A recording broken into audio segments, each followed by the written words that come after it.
में विधानसभा को स्थगित किया गया है। इसी को लेकर विधानसभा अध्यक्ष रामेश्वर शर्मा ने मीडिया से चर्चा करते हुए कहा कि कोरोना संक्रमण के चलते पूरे देश में भय का वातावरण बन रहा है। ऐसी एक बीमारी है कोरोना जो कि एक व्यक्ति से दूसरे व्यक्ति में आसानी से चली जाती है और कई बार तो बिना किसी सिम्टम के लोगों को संक्रमण का शिकार भी बना रही है, जिसको देखते हुए इस सत्र को स्थगित किया गया है। इस महामारी से आम जनता, पुलिस जवान से लेकर आधा दर्जन विधायक भी संक्रमित हो चुके हैं। इसको देखते हुए हमने सर्वसम्मति से विधानसभा को स्थगित करने का निर्णय लिया है, क्योंकि हम लोगों से भीड़ इकट्ठा न करने को कह रहे हैं और अगर ऐसी दशा में हम विधानसभा आयोजित कर 1000-1200 लोगों की भीड़ यहाँ जमा करें तो एक गलत मैसेज लोगों तक जाता है और हम लोगों से किस तरह कह पाते हैं कि त्योहारों में, शादियों में भीड़ इकट्ठा ना करें।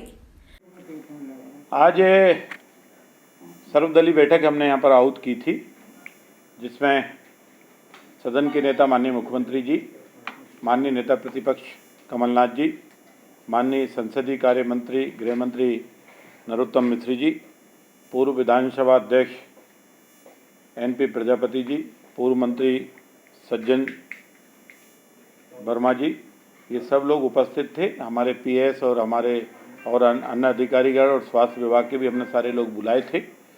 जो आज संपूर्ण विश्व के अंदर, हिंदुस्तान के अंदर और मध्य प्रदेश और भोपाल के अंदर कोरोना जैसी संक्रमण रोग का एक भयानक दृश्य पूरे देश में उत्पन्न हो गया है। इसके कारण भय का वायुमंडल बन गया है और लगातार हमारे आधा दर्जन से के आसपास हमारे विधायक भी इससे संक्रमित हो चुके हैं। और हम देखते हैं हाल ही में जो घटनाएं कोरोना से घटित हुई हैं, हमारे पुलिस के जाबाज 2 थाना प्रभारियों को जो है शहीद हो गए, इस सेवा करते करते कई डॉक्टर हो गए।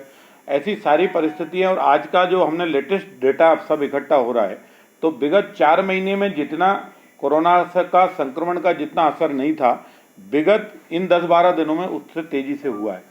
और एक और, चाहे केंद्र सरकार हो, माननीय गृह मंत्रालय हो, चाहे मध्य प्रदेश सरकार हो, हमने सोशल गाइडलाइन एक जारी की है और उसमें ये भी कहा है कि चाहे ताजिए हों, चाहे गणेश उत्सव हों, चाहे शादी का हो या कोई मौत हो, इन सब में आदमियों को फिक्स कर दिया कि 10 आदमी, 5 आदमी, 4 आदमी, 6 होंगे।